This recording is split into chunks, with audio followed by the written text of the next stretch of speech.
you. I've been thinking about you. I've been thinking about you. I've been thinking about you. I've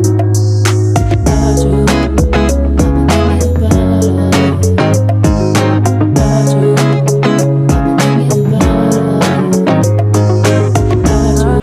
Assalamualaikum warahmatullahi wabarakatuh. Waalaikumsalam warahmatullahi wabarakatuh. Perkenalkan, kami dari kelas 10-1 dengan kelompok 5 yang beranggotakan saya sendiri, Nadia Maharani Aprilia Putri, Saya Putri Emma Nursalsabila. saya Karisma Yoga Aprilia, Saya Fajri Nazalia Saya Muhammad Devan Maulana. saya Binsara Nazareta Putri. Dan yang terakhir ada Viryal Abinaya Atarik yang tidak dapat mengikuti kita hari ini karena adanya dispar. Di sini kita akan menampilkan video literasi tentang wisata budaya lokal di lingkungan sekitar. Selamat menyaksikan.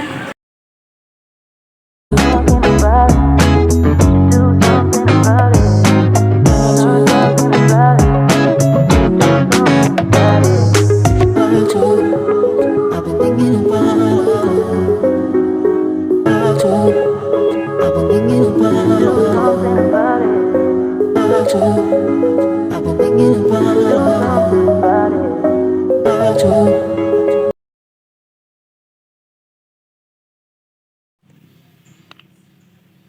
Assalamualaikum Bapak. Waalaikumsalam. Perkenalkan kami dari SMA Negeri Nunsari. Saya Putri Emma Nursalsabila. Jenengan bisa panggil saya Emma kali. Halo, Nadia Maharani Putri, dan Nadia. Kalo Fajri Nazalia Zaratusita dipanggil Najar. Kami di sini ada tugas dari sekolah untuk membuat video wawancara wisata budaya lokal. Nah, kebetulan kebagiannya di sini sebelumnya. Iya, udah ngambilnya di daerah sini juga. Ada beberapa pertanyaan yang mungkin bisa dengan jelaskan nanti. Sebelumnya dengan Bapak siapa? Kalau nama asli saya sebenarnya Ari Saifuddin, ya. Cuma panggilan sini, dulu kan saya sering sakit, akhirnya diganti namanya Liono Yukan. Kalau aslinya Ari Saifuddin.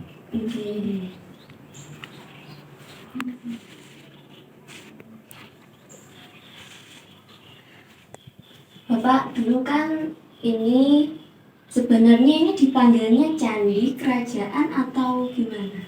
Dulu di sini, kalau orang manggilnya tempat di sini itu dulunya benteng, perbentengan, tempat pertahanan dulu. Oh, jadi dinamakan benteng gitu Ya, benteng itu kan pertahanan dari lawan.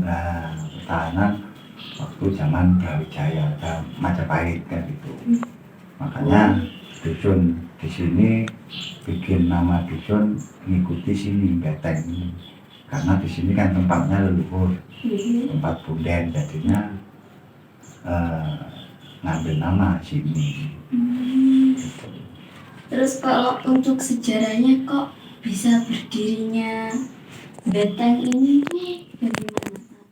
Itu dulunya karena ulah Raden Patah.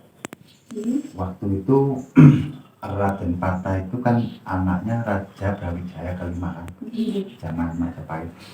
Dia merasa sakit hati kepada Brawijaya karena waktu itu Raden Patah masih dalam kandungan ibunya kan diusir, bukannya diusir sebenarnya, dititipkan ke Demak, ke Demak itu dititipkan. Nah, akhirnya Raden Patah lahir, dia tidak, jadi dia bergabung sama pasukan Demak nyerang Majapahit. Habis itu terjadi pemberontakan, penyerangan. Akhirnya Raja Brawijaya kelima itu kalah. Akhirnya beliau lari ke timur, di daerah Gunung Lawu, di daerah Tengger situ. Di situ berapa bulan dia menghimpun kekuatan juga. Akhirnya ketahuan telik sandinya Raden Patah, akhirnya diserang lagi kalah. Akhirnya Raja Brawijaya itu lari lagi ke timur. Akhirnya dia sampai desa Samboro, bukan Semboro dulu, Samboro. Dulu namanya Samboro, terus akhirnya diganti Semboro. Itu akhirnya datang di sini. Di sini kan dulu masih hutan, tanahnya masih berbukitan. Akhirnya bikin benteng di sini.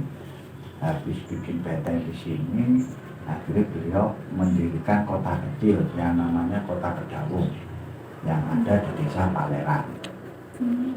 Nah, Kota Kedawung, akhirnya dari sini Brawijaya itu ketahuan lagi sama Telik Sandinya, akhirnya diserang lagi. Diserang, akhirnya tahu kalau yang memberontak, yang menyerang yaitu anaknya yang namanya Raden Patah. Akhirnya Raja Brawijaya itu menyerah. Jadi semua Patih, Senopati sama prajurit disuruh melepaskan senjata, menaruh senjata untuk menyerah, dan Raja Brawijaya mau masuk Islam. Dulunya kan ibaratnya udah dendam karena ibunya merasa diusir, juga Raden Patah itu mau mengajak Raden Brawijaya itu untuk masuk Islam, tapi beliau tidak mau karena sebelum ada Islam dia udah agama Kapitayan itu kan digandeng sama Hindu Siwa waktu itu. Akhirnya dia mau masuk Islam, sedangkan abdi setianya yang namanya Sabdo Palon Ayah Genggong itu tidak mau. Dia cuma berpesan suatu saat 500 tahun lagi kita akan bertemu lagi. Ya, bilangnya itu ke Raja Brawijaya. Nah, di situ Sabdo Palon pergi ke Madura, Ayah Genggong pergi ke Bali. Makanya kalau sekarang di media sosial itu rame Sabdo Palon nagih janji, dari cerita sini pun emang benar.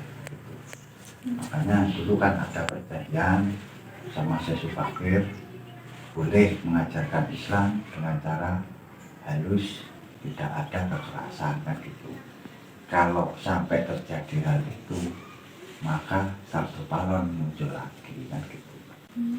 Makanya di media sosial itu bukan mitos, bukan hoax juga bukan, emang nyata sekarang kan gitu. Sekarang kan kebanyakan Islam kan arogan, jadi ditagih lah sama gitu.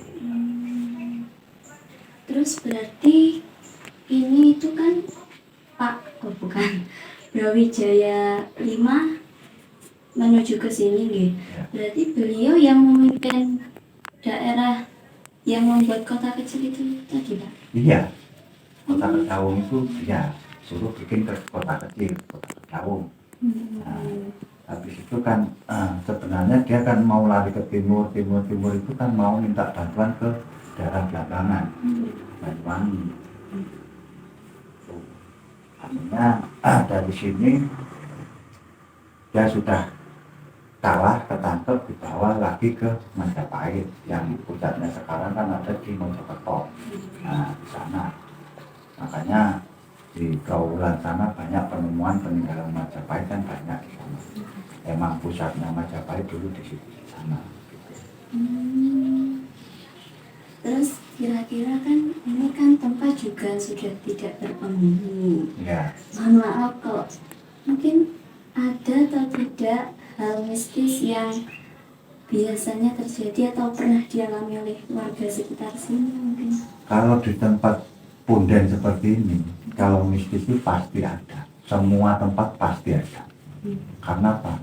Karena leluhur kita dulu itu meninggalnya itu bukan seperti orang sekarang. Kalau orang Jawa namanya mokso. Mokso itu ibaratnya dia meninggal cuma jasad sama raga itu tidak ada, hilang musnah. Tuh orang dulu kan meninggalnya gitu, entah jasadnya di mana nggak ada yang tahu gitu. Makanya kalau di tempat seperti ini, kalau mistisnya pasti kuat-kuat. Sebab leluhur kita semua itu berdiamnya ya di sini. Ibaratnya kan pusatnya, kalau seperti di Beteng sini pusatnya kan di sini, jantungnya kan di sini. Maka leluhur yang dulu zaman era Majapahit yang udah meninggal atau yang udah mukso itu ya semua ngumpulnya di sini. Makanya sebagian orang ada yang kesini kadang masuk aja udah ada yang ya pertama ada yang merinding, karena merinding itu ada satu sebab. Setiap orang itu kan punya kodam. Kodam yang orang pertama kali masuk ke sini otomatis sampean namanya itu udah ada kodam. Terus sampean masuk ke sini, kodam sampean itu berbenturan sama kodam yang ada di sini. Makanya terjadi timbul merinding, terus perut mual, kepala pusing, itu pasti terjadi bila kodam sampean itu aktif. Maksudnya aktif apa? Ibaratnya seperti orang tua sampean, seperti kakek neneknya sampean masih ibaratnya sering mendoakan. Jadi kayak leluhur sampean itu terus mengawal terus. Itu makanya saya masuk ke sini. Kadang di sini udaranya sejuk ada, bilang panas juga ada. Itu enggak selaras, sudah bertentangan. Makanya setiap orang masuk ke sini itu macam-macam. Ada yang masuk kadang langsung melihat perwujudan yang ada di sini, ada yang masuk ke sini nggak pernah lihat apa-apa juga ada. Makanya kita masuk ke tempat ini sebisa mungkin kita, kalau kita agamanya Islam ya kita berdoa untuk agama Islam. Berdoa untuk leluhur, kasihlah Al-Fatihah 1 aja kan gitu ya.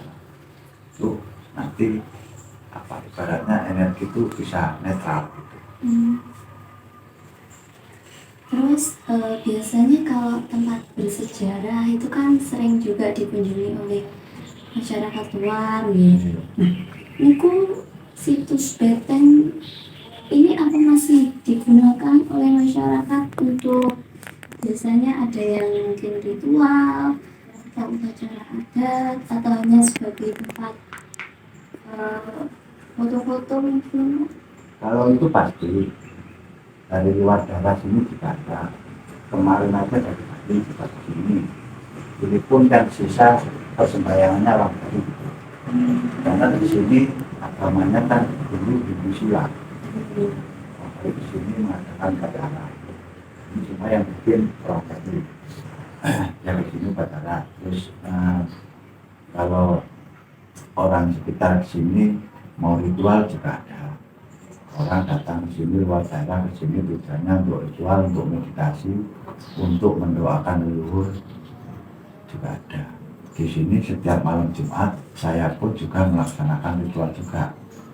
Setiap malam Jumat saya di sini tuh ritual mendoakan leluhur di sini.